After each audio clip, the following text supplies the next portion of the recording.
Kapag daw ba yung lalaki nasa inuman tapos pinauwi siya ng mag-ina niya, tapos umuwi siya, ang tawag ba sa kanya under? Ang tawag ba sa kanya takot sa asawa?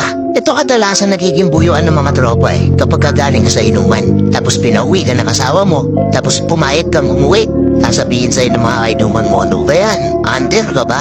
Takot ka ba sa asawa mo? Ang tawag sa mga ganong klaseng lalaki, responsableng lalaki, responsableng ama, responsableng asawa. Kasi hindi naman sa lahat ng oras na kagaya ng dati nung binata pa siya na pwede siyang makipagpaparan sa inuman hanggang madaling araw. Meron na yung binubuhay na pamilya, meron na yung nag-aantay na asawa, meron na yung nag-aantay na anak. Kaya huwag kang mahiya bro kung sasabihin sa'yo ng mga kaibigan mo, ano ba, under ka ba? Takot ka ba sa asawa mo?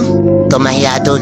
Hindi nakakahiya yun. Pinapakita mo lang sa kanila na responsable kang lalaki. Kaya kayo mga madam, tatanungin ko kayo, responsable ng lalaki ba yung napangasawa nyo?